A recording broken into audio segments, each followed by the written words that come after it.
سندھ کے ساحل پر واقع کیٹی بندر کی 15,000 کی آبادی آج بجلی اور بنیادی سہولیات کے بغیر اندھیروں میں ڈوبی ہوئی ہے۔ 1999 کے سمندری طوفان نے بجلی کا پورا نظام تباہ کر دیا تھا۔ 2003 میں بجلی دوبارہ آئی مگر 4 سال بعد پھر چلی گئی۔ 2020 میں 8 کروڑ روپے خرچ کر کے نئے کھمبے اور تاریں نصب ہوئی لیکن بجلی آج تک نہیں آئی۔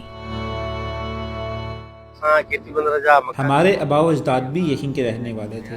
اس وقت یہاں ایسی کوئی سہولت میسر نہیں کہ لوگ اپنی زندگی آسانی سے گزار سکیں۔ یہ ایک معروف بندرگاہ ہوا کرتا تھا۔ ریکارڈ شاہد ہے کہ یہاں 600 کشتیاں لنگر انداز ہوتی تھی اور چاول اور دیگر اجناس لے کر جاتی تھی۔ اب یہاں نہ بجلی ہے نہ کوئی اور سہولت۔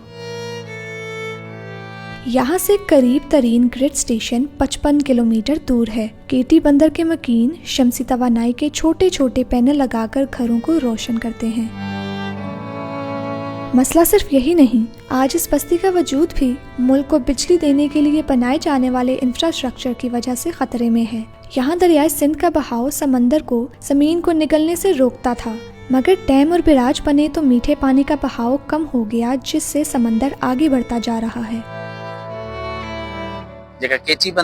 آپ کو میرے پیچھے سمندر کے پانی کے اندر رائس مل کے آثار نظر آ رہے ہوں گے۔ یہ اس بات کی نشانی ہے کہ یہ علاقہ ماضی قریب میں چاولوں کی پیداوار کے لیے جانا جاتا تھا مگر اب سمندر نے سارے علاقے کو نگل لیا ہے، ورنہ یہ علاقہ بہت خوشحال رہا ہے۔ لوگوں کی زمینداریاں ہوتی تھی، میلے ہوتے تھے، خوشیاں ہوتی تھی۔ اب ان خوشیوں کو سمندر نے نگل لیا ہے۔